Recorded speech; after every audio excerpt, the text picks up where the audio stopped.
Aquí comienza Agroconciencia.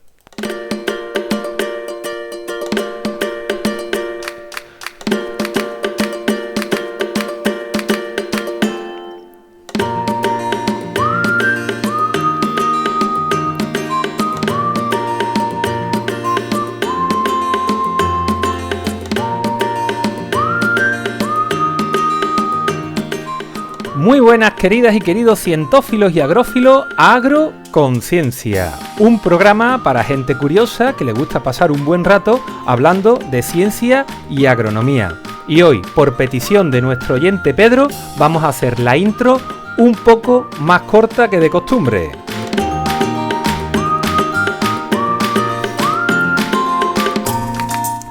Y en la tertulia de hoy vamos a hablar de una de las mayores amenazas de los agricultores y a la vez uno de los retos más importantes de los ingenieros agrónomos. Hoy hablamos de la falta de agua en los cultivos. Hablamos de la sequía.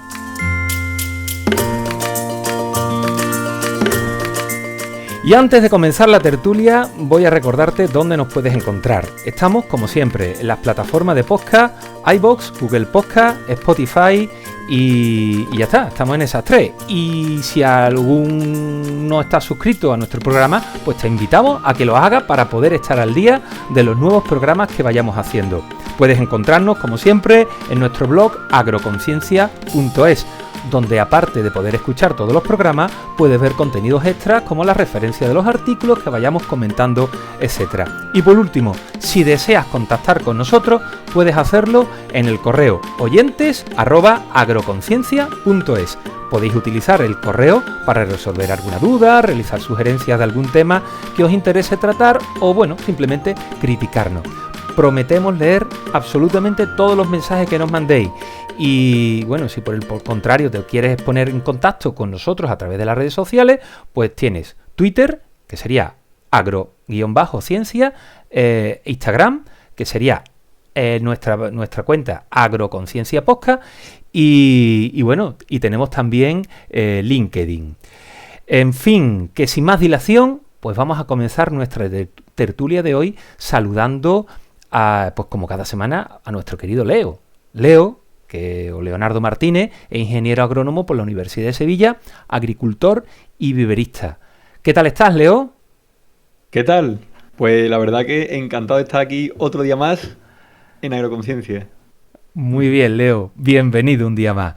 Y desde Mairena de la Jarafe, un día más, pues se encuentra nuestro Juan Nieto, que él es también ingeniero agrónomo y doctorando en el Departamento de Producción Vegetal de la Escuela de Ingeniería Agronómica de Sevilla y que está ya preparado, lo escucho por ahí. ¿Dónde andas, Juan? Muy buenas, Manuel, muy buenas, Leo. Y nada, pues aquí con ganas de hablar, bueno, pese al tema, ¿no? Porque es un poco difícil y bueno. Nos plantea retos. Sí, es complicadillo. En fin, bueno, yo me llamo Manuel Infante, soy como mis compañeros ingeniero agrónomo y también doctorando en el Departamento de Producción Animal de la Escuela de Ingeniería Agronómica de Sevilla. Y como ya hemos comentado en la introducción, pues el tema que vamos a tratar hoy es algo serio, cómo combatir la sequía. Y bueno, aunque podríamos definirlo como las técnicas que nos ofrece la agronomía para convivir con la escasez de agua y poder producir alimentos, que al final es de lo que se trata, ¿no? Y bueno, sabemos que durante milenios la humanidad bien poco podía hacer para paliar la falta de agua en los cultivos, pues más allá de rezar para que lloviera. Pero bueno, en la actualidad tenemos ya iremos desgranando poquito a poco las diferentes posibilidades que tenemos, que nos ofrece la ciencia para poder cultivar con poca agua o prácticamente ninguna y al mismo tiempo producir alimentos. Pero antes de nada, nos gustaría definir una serie de conceptos que puede que no estén del todo claros, ¿no? Como pueden ser, pues, y además pueden parecer muy evidentes, como por ejemplo, qué es un riego deficitario, o qué podemos entender como eficiencia en el uso del agua, o bueno, o por ejemplo, qué se entiende por sequía y qué no. Juan, ¿tú puedes contarnos algo de esto? Bueno, pues que es la sequía, efectivamente. Sequía no es un año que en verano haga mucho calor y que no llueva y que vayamos por el campo y veamos cómo las partículas de suelo, las arcillas se han contraído y veamos esa grieta. Eso no es sequía. Sequía es una situación mucho más grave. Eso podría entrar dentro de lo que es el orden natural de las estaciones. Sequía son años consecutivos de precipitaciones por debajo de la media y que es justo la situación en la que nos encontramos, ¿no? Eh, Nosotros hablamos de ciencia, pero quizás nos encontramos en un momento que quizás es importante contextualizar, ¿no? La cuenca del Guadalquivir, los tres somos de Sevilla, se encuentra en torno al 20% de su capacidad. De eso hacía décadas que no nos encontramos en esta situación. Y es una situación terriblemente grave y que es importante paliar y que no es fácil. Manuel antes ha dicho que hay soluciones, pero no hay ninguna milagrosa, desde luego. Y bueno, la sequía es eso. La sequía no es un año malo, la sequía es la consecución de años muy malos, con poca precipitación y que al final pues acaban produciendo que nuestras reservas se vayan agotando, ¿no? Leo, Eso quería es, decirnos algo, ¿no? sí, de hecho, relacionado con la sequía están los famosos embalses.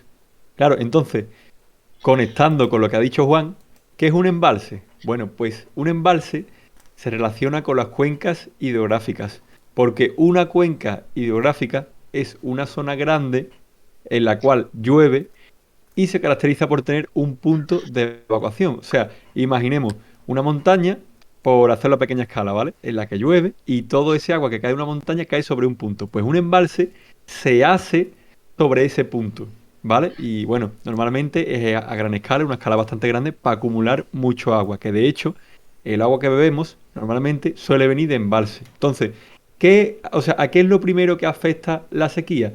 Pues al volumen embalsado. O sea, como podemos ver, o sea, en embalses.net, por ejemplo, que es una página que puedes ver el porcentaje de los embalses día a día, bueno, pues podemos ver cómo han ido disminuyendo el porcentaje de llenado, ¿no? Y claro, relacionando un poco el concepto de cuenca y sequía, ¿no? Pues un embalse al final, esa estructura tan grande que además suele estar contenida por una presa, pues ya nos va indicando, porque de ese agua es de la que las comunidades de regantes con Confederación Hidrográfica nos manda el agua, ¿vale? Cuando ya se van quedando sin ella, pues lo primero que hace es, mira, vamos a dar menos agua para el riego, porque lo primero que tenemos que el agua es para que beba la gente. Claro. Bueno, Claro, hay una entonces, prioridad de uso del agua, ¿no?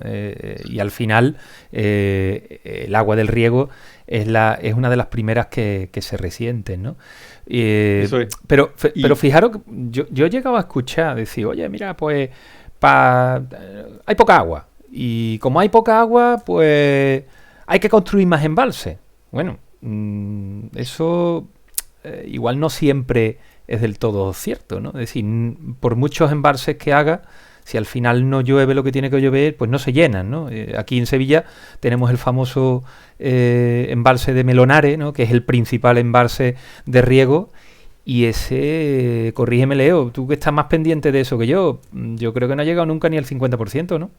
no. O sea, aquí la verdad que un año bueno por esta fecha, bueno, habrá evidentemente oyentes que sepan de esto mil veces más que yo, pero creo que en torno a un 46% son cifras ya bastante buenas, las que te dan bastante agua y claro, a un 90% aquí tiene que ser, es muy raro, o sea, históricamente tendríamos que mirarlo, a ver qué serie se ha dado, pero es muy extraño. Entonces, bueno, aquí oscilamos en niveles eso, 30 y tantos por ciento, 40, y claro, y ahora pues estamos en muchos de ellos por el 20 y tantos por ciento, ¿no? Está el Menonare, después cada comunidad regante, por ejemplo, pues tiene también, se conecta a un embalse distinto. Y bueno, entonces uno dice, claro, con el poco agua que me van a dar las comunidades de regantes y con lo poco que va a llover, ¿qué puedo hacer? Bueno, pues aquí entra Bueno, un concepto eso, bastante interesante, que es el riego deficitario. claro, pero eso vamos a hablar luego, porque Eso es, eso es. eso vamos a Bueno, seguir. luego, Y para un próximo programa que Sí, tendremos claro, que traer claro. un Eso experto, vamos a porque hablar luego, es- vamos a, sí, a sí, ir sí, sí, sí. definiendo, vamos a ir haciendo esta pequeña definición Sí, sí, sí, de sí. conceptos y luego vas a hablar un Eso poquito más del de las riego técnicas. deficitario, ¿no? Había otros conceptos que queríamos aclarar. Bueno, ya no solo son otros conceptos, sino que además preguntarnos, ¿esta sequía por qué se produce? Las sequías se producen de forma natural, en la naturaleza, son cíclicas, mm, son antropogénicas. Bien, hay muchos investigadores investigando la cuestión. Desde luego, sequías han existido a lo largo de la historia. Muchas y muchas civilizaciones la han sufrido, no es una cosa que venga Bueno, producido y solo. han desaparecido a Y han consecuencia desaparecido por la sequía. O sea, de sequías prolongadas, ¿eh? la sequía es uno de las catástrofes que además el ser humano no puede hacer nada. Y sin agua es que no podemos. Fijaos, para que relativicemos un poco, la agricultura se lleva en torno al 70 y 80% del agua que tenemos embalsada en fin, de todas las fuentes, se la lleva la agricultura. Y no con esto hay que criminalizar, pero es simplemente para que veáis el agua que consume producir la comida que come. Entonces, que claro, sequías consecutivas en una civilización, pues efectivamente, pues puede producir. De hecho, ha hecho que desaparezcan civilizaciones.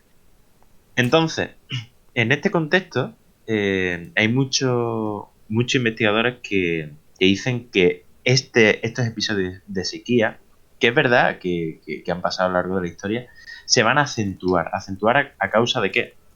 Principalmente del cambio climático. En las zonas más secas cada vez lloverá menos y cuando llueva, lloverá de forma torrencial. Esto está, digamos, Sí, hay un cierto consenso en la... existen modelos Efectivamente, matemáticos que al final, oye, sí. desgraciadamente les están dando la razón, ¿no? Porque cada vez los huracanes son más fuertes, las lluvias torrenciales cada vez son más torrenciales y los periodos de sequía son más prolongados, ¿no? Porque, bueno, y ya no Además, solamente los periodos de sequía, en nuestra cuenca llevamos muchos años que no llegamos a la media de precipitaciones. Y y no además, solamente la fijaos, ya no sequía, solo... ¿no? De Claro, hecho, hay una cosa curiosa, ¿vale? Porque yo para mi TFM realicé una caracterización climática y bueno, también dependerá mucho de los datos que coja de estación y demás, ¿no? Pero estamos ahora mismo en un clima estepario, aquí en Sevilla, por ejemplo. ¿Sabe que el próximo paso ya es un clima árido como el que hay en Almería? Entonces, Claro. claro, esto descuadra un poco, porque claro, esto se hace en base a las precipitaciones, ¿no? O sea, que ya estamos viendo que hay muy poca, vamos, verás. O sea, el problema es que la falta, o sea, no es que no haya precipitaciones, sino que es que cada año, por así decirlo, hay menos. Y la media es muy baja. Entonces, claro, estamos ahora mismo, evidentemente, en un periodo de sequía, ¿no? Y es lo que comentaba Manuel, ¿no? Evidentemente, periodos de sequía ha existido siempre. Más largo, más corto. Bueno, pero ¿cuál es el tema? Que a lo mejor, pues el cambio climático lo que hace que lo acentúa el periodo de sequía. claro, el cambio climático y además ya no solo eso. Hay una serie de modificaciones producidas por el hombre que ya llevan especialmente décadas, pero bueno, llevan también cientos de años. Cuanta menos masa forestal hay en un territorio, cuanta menos plantas hay evapotranspirando, menos humedad hay en el ambiente. El Claro. ciclo del agua que nos han contado en el cole, cuando éramos chicos, de que el agua se evaporaba de los mares, llegaba a las montañas, llovía, caía arriba abajo. A ver, eso es cierto, pero a medias. Eh, ¿Por qué? Porque un componente muy importante en el aporte de ese agua a la atmósfera proviene de la propia superficie terrestre. Y esto hay muchos científicos que ya lo han, bueno, que ya lo venían diciendo, ¿no? Que, digamos, los ciclos del agua in- sobre la Tierra se están rompiendo. ¿Por qué? Porque cada vez hay menos superficie de bosque. Los bosques juegan un papel súper fundamental en la regulación de las lluvias y de los ciclos hídricos. Mucho terreno de cultivo se tira pues quizá la mitad del año sin cultivo, sobre suelo. Entonces, claro, todo eso es agua que se deja de llenar la atmósfera y por lo tanto, claro, lo peor es que entramos en un bucle, ¿no? Claro. De retroalimentación positiva. Claro. Pero bueno, esto es un poco lo que había que definir y ahora ¿qué podemos hacer? De todas formas, se En nos ha este quedado un poquito, porque estaba buscando, yo no me acordaba exactamente de la precipitación media, ¿no? De Sevilla, ¿no? Fijaros 450, ¿no? que 483 es lo que pone en la fuente que he estado consultando, pero para que nos hagamos una idea de lo poco que llueve en una zona, en la zona mediterránea, que es donde nosotros estamos, y ahora pues en este año hidrológico, Leo, corrígeme, no llegamos ni a 150 milímetros, ¿no? Es lo que llevamos de año, ¿no? Y de esos 150 milímetros, Manuel, 100 cayeron Bueno, en 7 días. En 7 días. O sea, sí, en 7 días. Claro, o sea que, es decir, es que la situación está- magnitud que tenemos, entonces, bueno, ¿qué se puede hacer? ¿Qué se puede hacer? Y sobre todo, la ciencia, ¿en qué nos puede ayudar, Claro, ¿no? mira, por ejemplo, una cosa que puede ayudar a la ciencia, ¿no? Hay una cosa interesante, ¿no?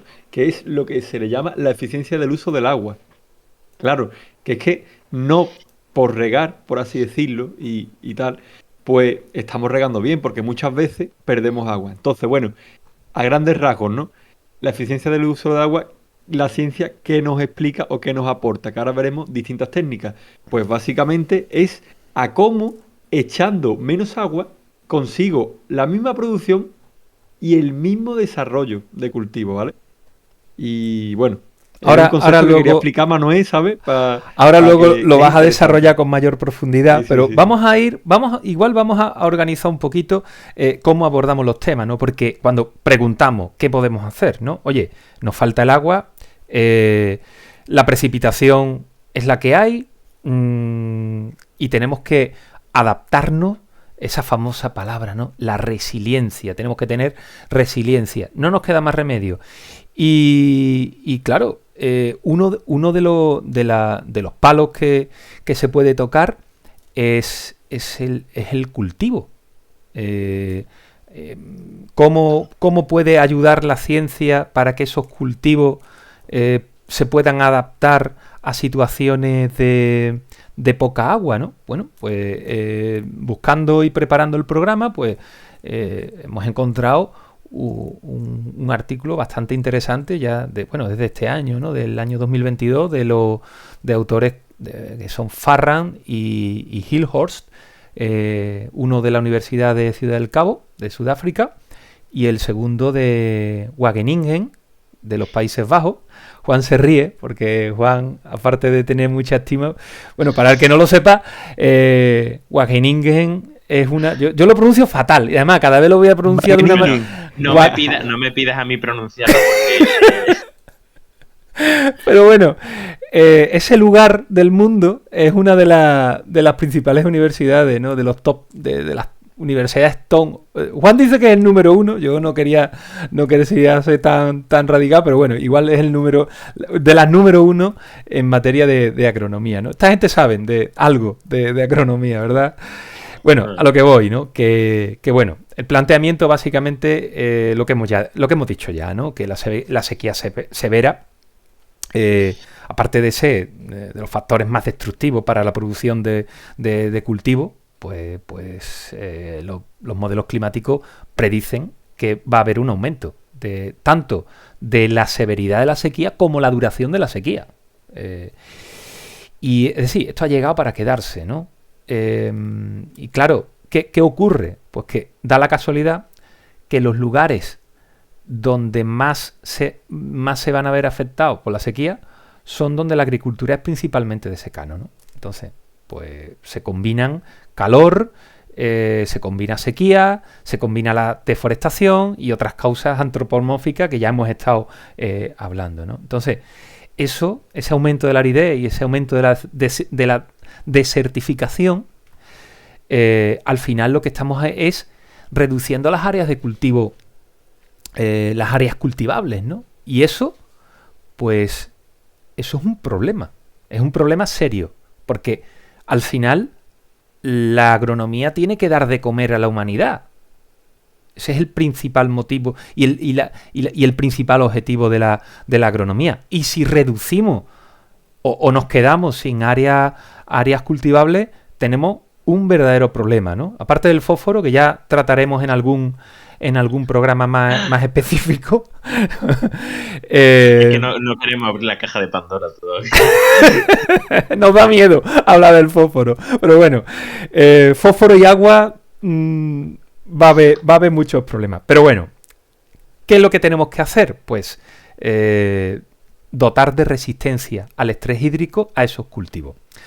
Y fijaros, los autores que hemos estado viendo describen 4 soluciones potenciales, pero sobre todo ponen énfasis en un enfoque que es relativamente nuevo y que apunta a una verdadera tolerancia a la sequía de la planta en lugar de mejorar la capacidad que tienen las plantas de retener agua.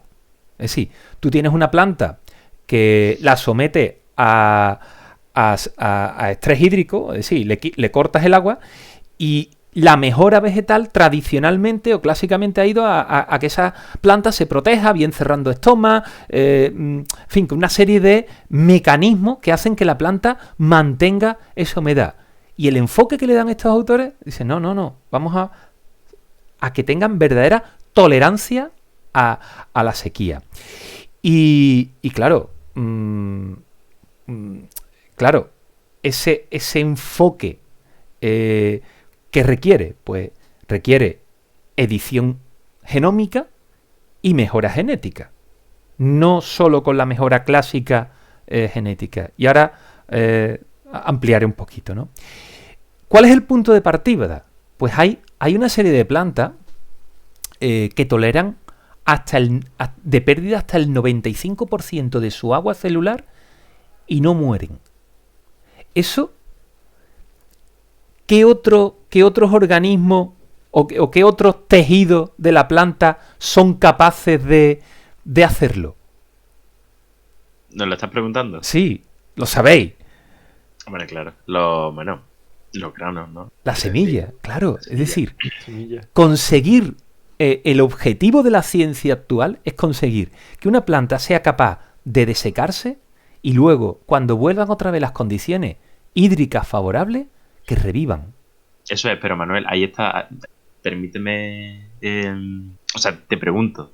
Esto no es que la planta sea capaz de crecer con un 5% de agua, no, sino que, digamos, No, entraría en letargo. claro, ¿no? es decir, por así decirlo, como una semilla, es decir, pues la semilla no está muerta, la semilla simplemente... hasta que se vuelva a humedecer. Efectivamente, ¿no? Es decir, ese es el objetivo actualmente de la ciencia, es decir, conseguir que una planta pueda perder el 95% de su agua y no muera.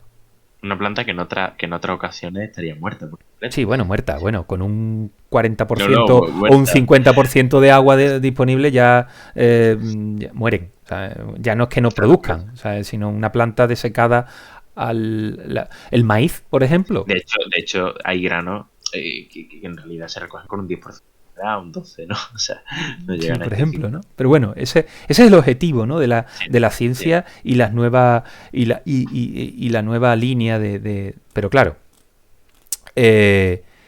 eso ¿dónde está? Porque tú dices, bueno, ¿dónde está esa información de las plantas para que sean capaces de revivir? Pues toda esa información ya está en las plantas.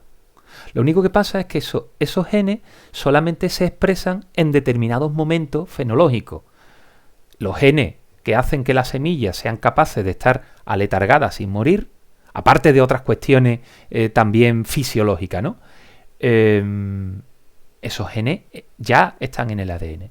Lo que pasa es que cuando la planta está en estado, ¿qué te digo yo?, de nacencia o está en estado de floración, esos genes están completamente adormecidos, ¿no?, por decirlo de alguna manera, ¿no?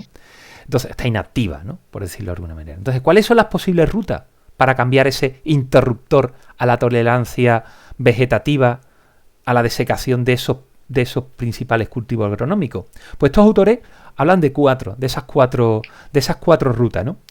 La primera y fundamental, y que tenemos que proteger porque yo creo que nuestra civilización el futuro de nuestra civilización está en el empleo de los cultivos autóctonos, la biodiversidad que estamos perdiendo por no usar cultivos autóctonos es realmente es que es muy peligrosa. ¿Por qué?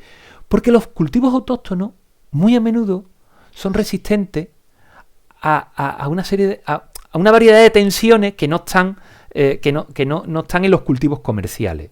Entonces, estos cultivos que se han utilizado durante mucho tiempo como principales cultivos alimentarios básicos, incluso en países en desarrollo, porque tienen un papel muy particular en su nutrición, en la seguridad alimentaria de esos países, pues la verdad que se están dejando de lado y ese empleo de cultivos autóctonos, esa genética de los cultivos autóctonos es bastante importante, ¿no? Bueno, de hecho, claro, muchas veces para mejorar una variedad vegetal, lo que se hace muchas veces es ir a su origen, ver parientes cercanos o ver esa misma variedad ancestral, coger los genes interesantes y por retrocruzamiento, pues al final obtener una especie, una nueva variedad, intentando expresar esos genes.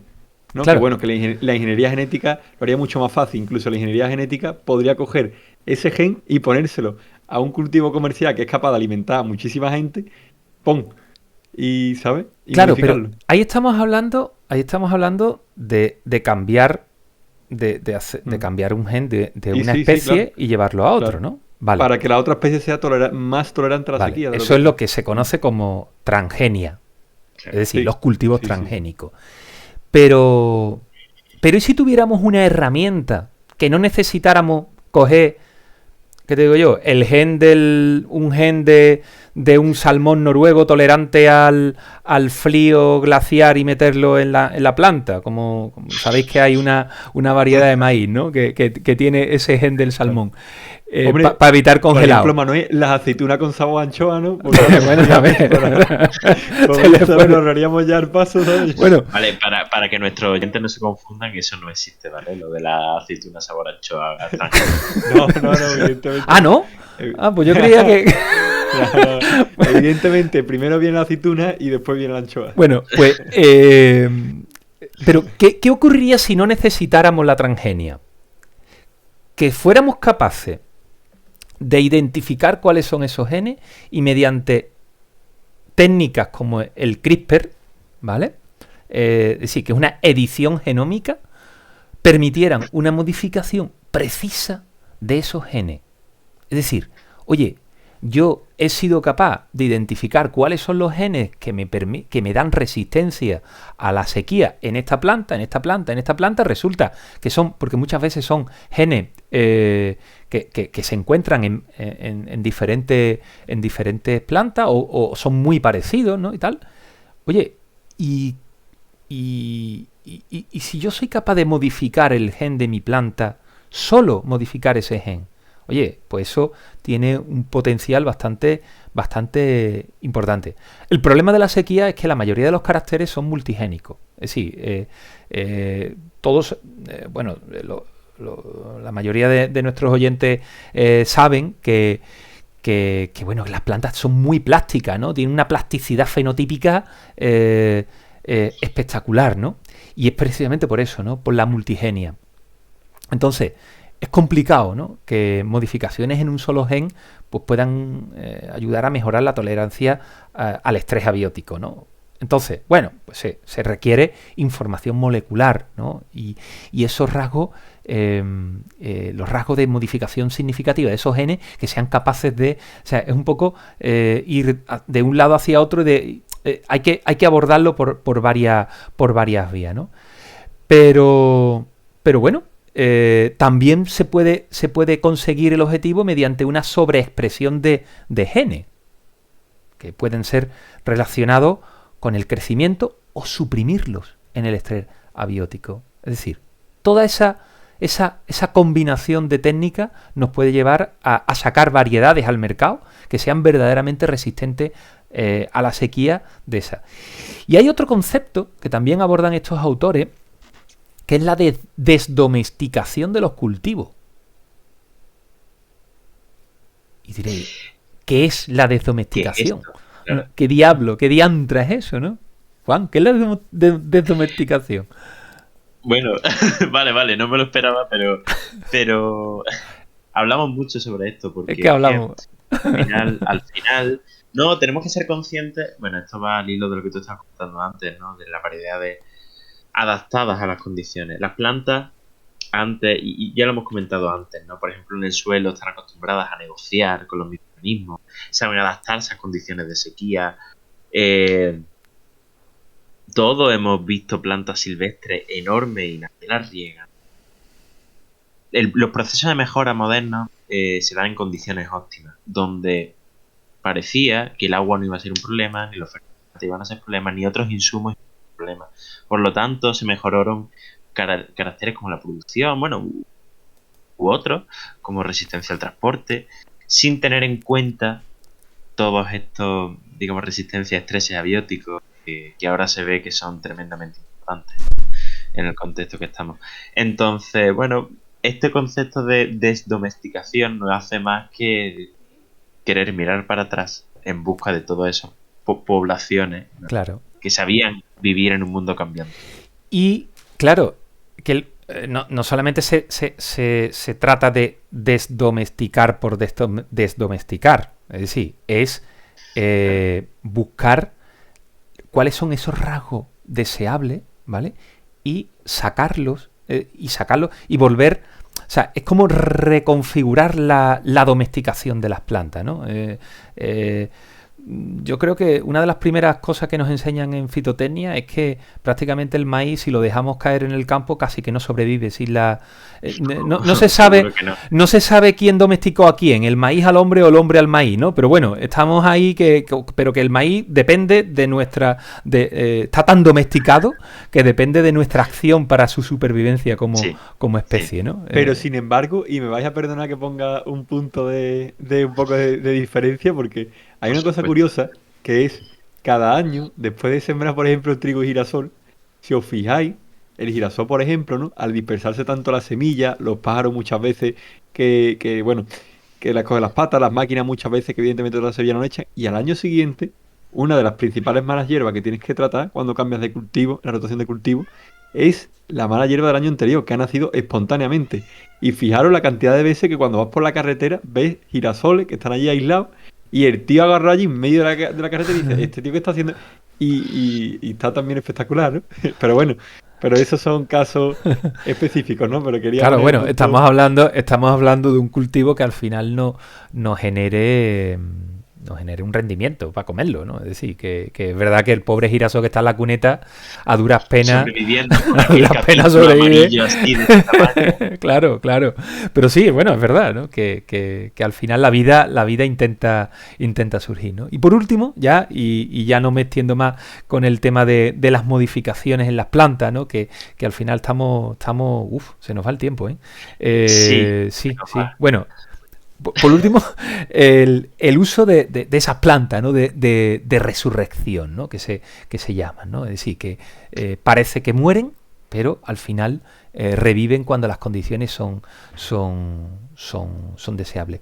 Ya se han hecho ese tipo ya se han editado genéticamente esas plantas y en laboratorio se han conseguido en plantas modelo como la Arabidopsis, que la pobre está siempre en todos los en toda en todos los de estos los ensayos y el tabaco, ¿no? También se han hecho. Bueno, pues al final se han mostrado cierta mejora a la tolerancia de la sequía a corto plazo en condiciones de laboratorio. Todavía no se ha llevado a campo, habría que ver exactamente cómo afecta, ¿no? Pero lo que sí es que hay una mayor eficiencia en el uso del agua que a la tolerancia, perdón, al déficit, ¿no?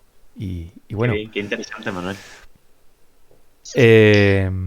y nada, terminamos con la parte vegetal y ahora nos vamos a la parte que cómo podemos ahorrar agua y cuáles son las técnicas de agricultura de precisión y esas técnicas que Leo está deseando contarnos y que nos va a contar tan bien como lo hace siempre.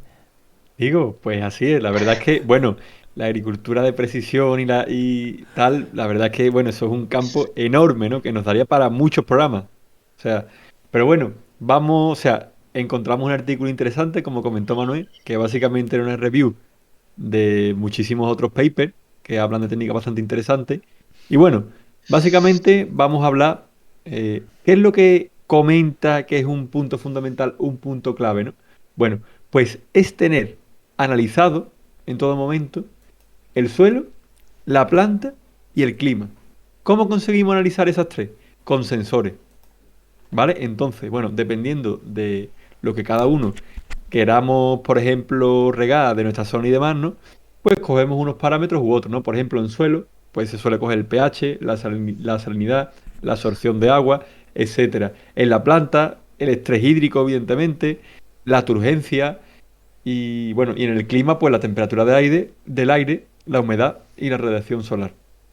Estos son un poquito parámetros que se suelen coger en general, ¿no? Que hay muchos más y hay sensores de todos tipos, ¿no? Entonces, ¿qué es lo que te dice la agricultura de precisión, ¿no? Pues mira, ten completamente analizado tu clima, tu planta y tu suelo, y así vas a saber qué agua van a necesitar exactamente y qué abono vas a necesitar exactamente, Así es. ¿vale? Y ya un paso más, que es ese abono, con qué cantidad de agua, porque evidentemente uno no puede abonar, o sea, el abono no se toma si no hay agua, en primer lugar.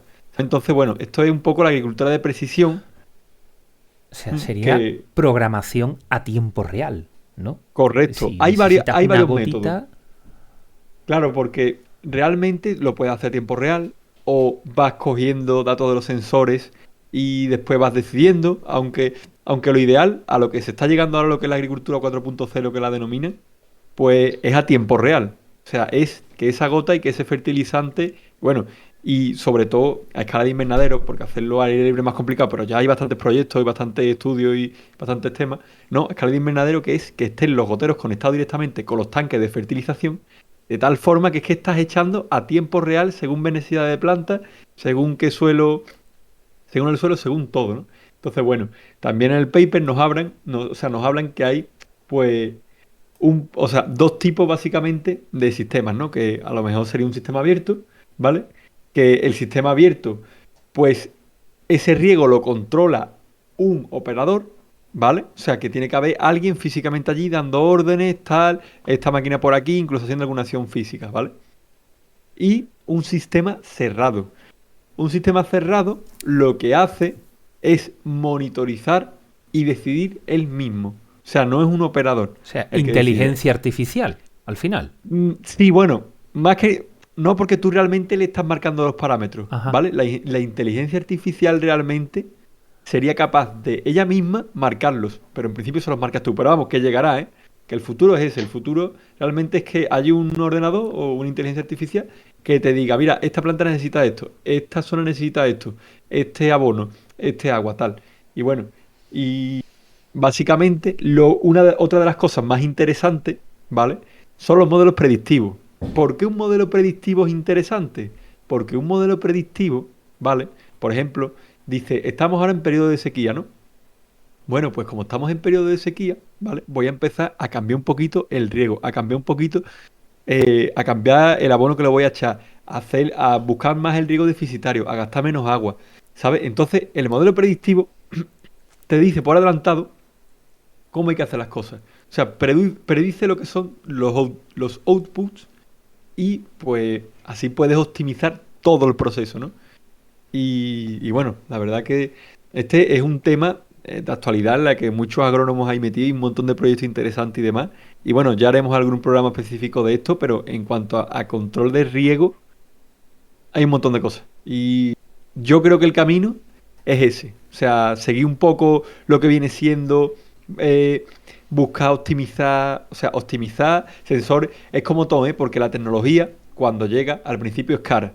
¿Qué pasa? Que cuando va pasando un tiempo, se va estabilizando, ¿vale? Y también se va mejorando, ¿vale? Porque no, voy directamente y me compro un dron y me compro y pongo un filtro y pongo, no, tranquilo, porque después las cosas uno las tiene que ver, tranquilo. ¿Cómo es de rentable? Si de verdad ese sistema, o sea, con menos agua te está produciendo lo mismo, ¿sabes? Que en general es que sí, ¿no? Pero Bueno, y la verdad que eso, que era un paper muy interesante porque de todos esos artículos sacaba este conjunto de técnicas bueno, o sea, de optimización de riego, ¿no? De sensores, de control y demás. Y en todos, pues eran, o sea, eran estudios muy positivos que realmente lo indicaban.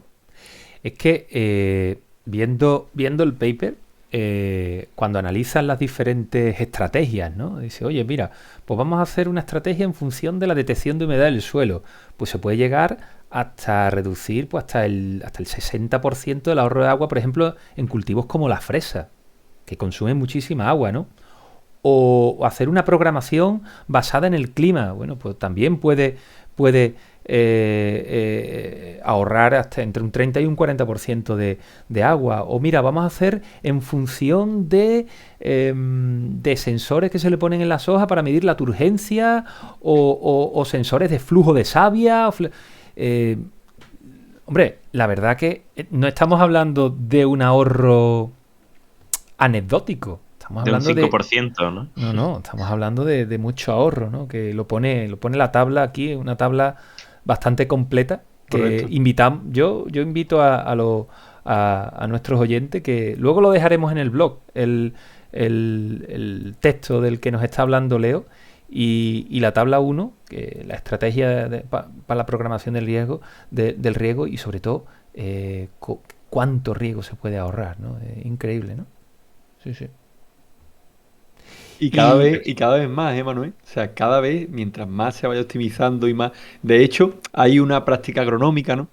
Que bueno, que básicamente no es que sea una práctica agronómica, ¿no? Sino, por ejemplo, los cítricos hace tiempo, pues, se regaban a manta, claro, ¿vale? Que es menos eficiente. Y ahora, por ejemplo, se riega a goteo. Y nada más, el tú, en vez de regar a manta, regar a goteo, ya estás ahorrando mucha agua. Pero si encima de ese goteo va exacto y sabes exactamente qué cantidad de agua echarle y por fertirriego qué cantidad de nutrientes necesita, pues entonces ya el ajuste es perfecto. Es dar justo pero lo que necesita la planta. Pero también, fíjate, y la tendencia o las propuestas, ¿no? de algunos ingenieros, ¿no? Eh, Robot móvil de riego inteligente. Es decir, en el que en función de determinados parámetros, pues vaya regando localizado en determinadas partes del cultivo, lo mismo que otros robots que se están diseñando tecnologías de inteligencia artificial que para eliminar las malas hierbas en la nacencia, ¿no? Y ya hay prototipos de robots que son capaces de matar la mala hierba antes de que se convierta en hierba, ¿no? Es decir, ahí hay unas promesas de la tecnología bastante importantes, ¿eh? Hombre, la verdad es que sí, que la agricultura digital seguro que viene para modernizar muchas cosas, pero claro, todo esto es aplicable a condiciones en las que haya agua. Claro. Y donde no hay agua, donde y en el secano.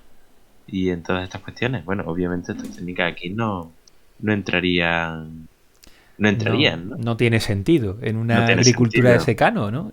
Pero, Claro. ¿qué se puede hacer entonces en secano, Juan? ¿Qué se puede hacer en secano? Bueno, ojalá hubiese una respuesta fácil y milagrosa. El secano es el secano, bien sea el leñoso o bien sea el herbáceo, las cosas como son. Sin embargo, sí que existen técnicas agronómicas que permiten, de alguna forma, poder luchar un poco contra la sequía. Repito, un poco. Sobre todo, viendo cuál es el panorama de cambio climático. Cada vez va a llover menos, pero lo que va a llover van a ser lluvias torrenciales. Entonces es importante todo el agua que caiga de repente en esa semana que dijo Leo que caen 150 litros por metro cuadrado, poder aprovecharlo. Porque ¿qué es lo que pasa? En nuestras condiciones normalmente, eh, cuando caen esas lluvias, se producen mucha erosión, que se producen incluso cárcavas. Ese agua al final mucha se acaba perdiendo por escorrentía, no se infiltra en el suelo, no se almacena, el cultivo no podrá aprovecharlo y además produce daño en el suelo y incluso llegando a poder contaminar, ¿no? Cauces de río. Entonces, ¿qué podemos hacer? Bueno, hay un compendio de técnicas de agricultura de conservación e incluso ahora está muy de moda, bueno, muy de moda, Ojalá estuviese de moda. Voy a cambiar la palabra. La agricultura de conservación ya no es solo de conservación, sino, ¿por qué no? En vez de conservar, ¿no? La fertilidad del suelo y todos los servicios que presenta el suelo con respecto a la retención del agua, con respecto a, bueno, y nutrientes, ¿por qué no en vez de conservar, regeneramos, ¿no? Todas estas prácticas de agricultura regenerativa, que al final se basan en aumentar la materia orgánica del suelo, conservar su estructura y mejorarla. ¿Para qué? Pues digamos, el suelo es una estructura porosa, es como una esponja. Si nosotros tenemos una esponja muy compacta que no es capaz de almacenar agua, bueno, pues esa esponja servirá de poco. Sin embargo, si tenemos una esponja muy, muy, muy porosa, ¿no? Que cuando llega el agua la absorbemos todo y las plantas pueden absorberlo, después recoger ese agua con facilidad. Sin duda es un suelo mucho más funcional. Y se observan aumentos de materia orgánica en el suelo, aumentan la capacidad de almacenaje de agua. Repito, no milagrosamente, porque al final un suelo agrícola, bueno, podemos aumentar la materia orgánica del suelo, pero no podemos partir de nuestros suelos, por ejemplo, mediterráneos calcáreos, y convertirlos en turberas. Eso, claro. ¿No? Claro, se van a hacer ligeras diferencias y cuanto más hagamos, pues mejor vamos a tener estructura, pero bueno, sigue siendo agricultura de secano. ¿Pero qué podemos hacer? Pues, por ejemplo, no laboreo, mínimo laboreo. Esto ya lo hemos comentado en algún que otro capítulo.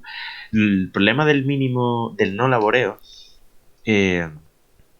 bueno, es que en condiciones de secano, como las nuestras, donde el verano es muy seco y el suelo se termina secando, los resultados no son concluyentes. Sin embargo, el mínimo laboreo sí que plantea en general unos resultados bastante prometedores. Claro, pero ya lo lleva. sobre todo hacer un laboreo que no haga volteo. Claro. Si se hace, final, por lo menos que no se voltee la tierra, ¿no? Porque la poca humedad que haya, la cambias de... Vamos a concretar un poco más, ¿no?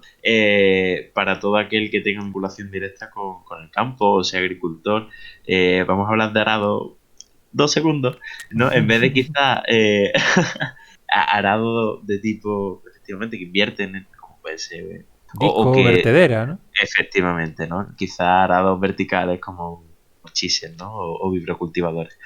La cuña de fitotecnia. Bueno, tenemos que decir a nuestros oyentes, hablando de fitotecnia, que nuestro compañero Juan esta semana se ha estrenado como profesor en la Universidad de Sevilla, concretamente en la Escuela de Ingeniería Agronómica, y ya es todo un clamor. Creo que hay colas de alumnos en tus clases. Sí, evidentemente. Bueno, y tenemos que darle la enhorabuena a Juan porque estamos seguros que va a ser un gran profesor en el futuro, vamos, totalmente convencido. ¿Tú qué dices, Leo? Yo estoy completamente de acuerdo. De hecho, como te he dicho, Manuel, deberíamos de ir a sus clases para animarlo. Yo también. igual nos vamos a pasar por allí. O sea, podríamos un día ir 1000 personas allí, ¿sabes? ¿Y dónde vais? A ver a Juan. Claro. A que Juan nos explique la clase. Bueno, Juan, perdona, que te hemos cortado, tu clase de fitotecnia. Sí, ya veo. Bueno, después de esto, que fijaos, el no laboreo no es nada novedoso en realidad. Ya se hablaba desde los años 60, 70, 80. Fijaos, tengo aquí un manual delante de los años 80 de la Junta de Andalucía. O sea, lo enseño aquí. O sea, esto no es novedad. Lo que pasa es que no se ha llegado a aplicar, digamos, en la realidad. Pero hoy día se habla de muchas más cuestiones. Por ejemplo, el uso de los cover crop, que al final, por ejemplo, un cover crop es un cultivo que no tiene una intención de cosecharse, sino de aplicarse al suelo para mejorar todo esto que estamos diciendo. Estructura, materia orgánica. Por ejemplo, en nuestras condiciones de secano, la típica rotación, que podría ser una leguminosa, después el trigo y después el girasol, pues quizá entre trigo y girasol aplicaréis un cover crop porque tienes unos meses que además coinciden con los meses donde se producen las precipitaciones, ¿no? Y bueno, O pues sea, quizá podría ser ese interesante. cultivo pues mejora la infiltración, te ayuda a que no... y sí, mejorando la infiltración, pues mejora la capacidad de retención de agua del suelo, ¿no? Y sobre todo, también lo protege de la erosión, ¿no? Que eso es importante, ¿no? Es muy importante. De hecho, estos sistemas de no laboreo y mínimo laboreo surgieron en Estados Unidos para protegerse de la erosión. Del No aire, del erosión del viento, ¿no? agua, sino erosión del viento, Sí, efectivamente. O sí. sea, en las películas, las tormentas esas de polvo, eso era consecuencia de la agricultura tan masiva. Imaginaos millones de hectáreas de suelo desnudo. Pero bueno, hoy no hablamos de esto. Bueno, tenemos lo demás lo voy a notar porque tenemos que hacer un programa precisamente de Sí, laboreo, ¿eh? sí. Sí, sí. Bueno, yo estoy deseando. Y las diferentes Eh, técnicas de laboreo, sí, cuáles son mejores. Ojo, aquí es que la agronomía, ¿por qué muchas veces los ingenieros agrónomos dicen, bueno, ¿yo qué hago? Porque lo que es bueno para una cosa es malo para otra y no existe la técnica perfecta. Al final tenemos que aplicar la técnica adecuada para cada momento del año y para cada situación. yo de Porque hecho, claro, uno de los retos de los ingenieros agrónomos, a diferencia de un ingeniero industrial que está todo controlado, es poder adaptar las diferentes técnicas a las diferencias sí, de clima, en fin, etcétera, ¿no?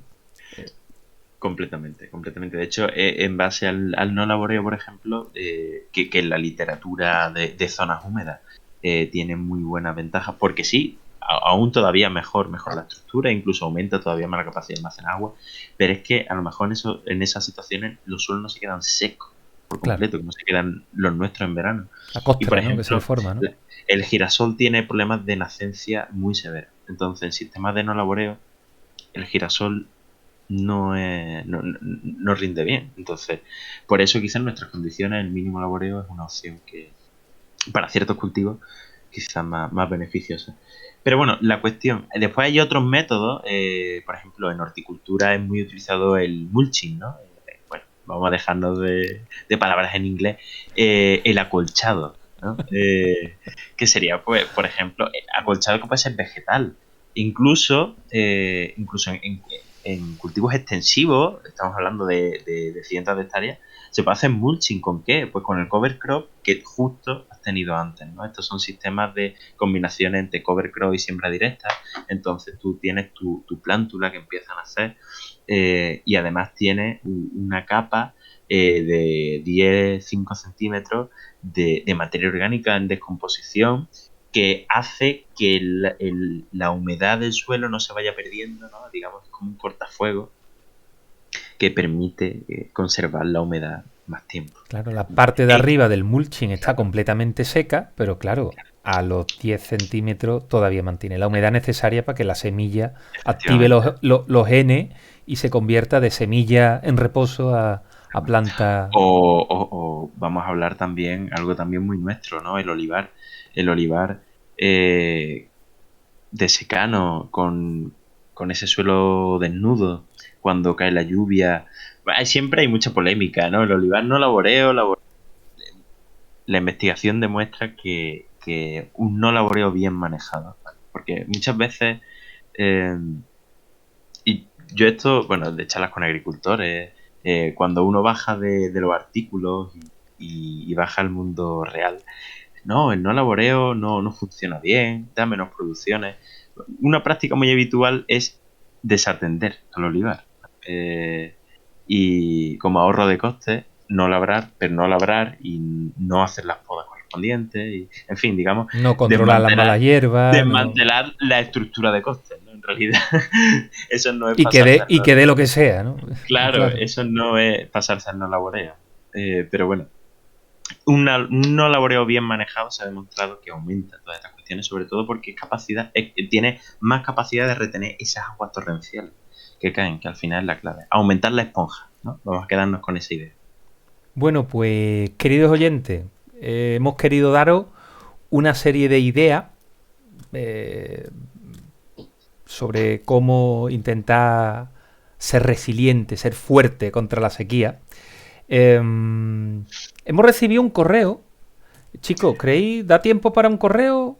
Sí, da tiempo, da tiempo. Es que nos ha hecho mucha ilusión porque una oyente que se ha tomado la molestia de escribirnos un correo, no le hemos respondido, pero sí, vamos a comentar aquí su correo en el programa. Nuestra querida oyente se llama María Pérez y el correo pues viene a decir así, ¿no? Buenas tardes, compañeros. En primer lugar, enhorabuena por el programa. Me encantan las temáticas que estáis tocando y a los invitados que lleváis para crear debate. Bueno, enhorabuena a ti porque tienes la paciencia de escucharnos, María. En fin, muchísimas gracias. Pero bueno, ¿cuánto tiempo llevamos ya de capítulo hoy, Manuel? Vamos hoy por una hora, ¿no? 55 minutos. Pues efectivamente. Bueno, seguimos con María y terminamos el programa. Bueno, nos manda una recomendación y nos dice mejorar el sonido del compañero Juan. Espero, bueno, se ha intentado hoy, si no veremos a ver qué se puede hacer. Bueno, así que María, si hoy no has notado mejoría, por favor nos lo haces saber. Que bueno, que Juan pone que es un poco más pobre. No sé si se refiere a Juan o al sonido, pero bueno. Es cualquiera de las dos, ¿no? Bueno, que cada uno entienda lo que quiera. Pero bueno, que sí, es complejo, ¿no? Crear un programa cada uno en nuestra casa y bueno, muchas veces es verdad que hay ecos y hay malas conexiones. Juan tiene un problema en el ordenador y lo intenta solucionar el pobre de la mejor manera que puede, ¿no? Igual vamos a pedirle un ordenador nuevo para Juan, para los Reyes Magos, a ver si nos hacen caso. Y bueno, luego María... O a la universidad, bueno, alguien, ya veremos. Pero esto hay que darle solución porque María te tiene que escuchar bien. Hasta un ordenador para Juan. Pues mira, Leo, tú que eres el encargado de las redes sociales. Vale, sí. Es bueno, ¿eh? De hecho, le vamos a dar, ¿eh? Sí. O sea, no, por favor, Leo, no, por favor. No. Bueno, porque sí. María te tiene que escuchar, Juan, y ya está. Vale, ya está. Ya está. Para Juan. Venga, pues, vamos a hacer crowdfunding, ¿no? ¿Cómo es esto? ¿Crowdfunding? Un crowdfunding, sí. ¿Cómo se pronuncia? Bueno, ¿cómo sería? Crowdfunding. Crowdfunding. Claro. Bueno, a lo que iba María, que nos quiere proponer una temática y es agricultura biodinámica, ¿vale? Entonces, ella nos propone que la abordemos no solo mediante el aspecto de que son unos locos mirando al cielo, según dice textualmente, y le encantaría que le diéramos una vuelta a eso. Y nos indica que según las experiencias que ha visto, pues no entiende muy bien su fundamento, pero que por lo visto en campo está funcionando. Bueno, yo te voy a ser sincero, María. Yo no sé qué es la agricultura biodinámica. Yo, por mi parte, a un próximo episodio me comprometo que voy a intentar leer algo de agricultura biodinámica. ¿Vosotros sabíais qué era la agricultura biodinámica? ¿Alguno de vosotros? Yo sí. ¿Qué es lo que bueno, es un tipo de agricultura ecológica que va más allá. Pero bueno, es que no es un tipo de agricultura ecológica, es otro tipo de... Vale. Pero bueno, que ya para otro programa miraremos fundamentos y artículos, sí. Y miraremos cositas y comentarios. Sí, claro. Puede ser un tema interesante. Sí, por supuesto. Igual ahora estará pensando María que vaya tela, que no sabe lo que es la agricultura biodinámica. Pues no sabía lo que era eso. Pero sí, yo por lo menos me comprometo que voy a buscar algo de agricultura biodinámica. Y nada, chicos, una hora ya de programa. Yo creo que deberíamos cortar aquí, ¿no? Sí, por el bien de todo el mundo. Bueno, pues muchísimas gracias, Juan. Muchísimas gracias, Leo. A vosotros. Muchísimas gracias a los oyentes que están ahí con nosotros y que nos animan y nos dan mucho feedback, Sí, nos dan mucho feedback a ti por redes y la verdad que está muy bien. Está muy bien. Que muchísimas gracias, sobre todo a los oyentes, porque la verdad que, bueno, nos pone muy contentos. Es decir, que nos manden un correo y poderlo comentar. Y nada, amenazamos con hacer algún programa en el que incluyamos la agricultura biodinámica. Muchísimas gracias a todos y hasta el próximo programa.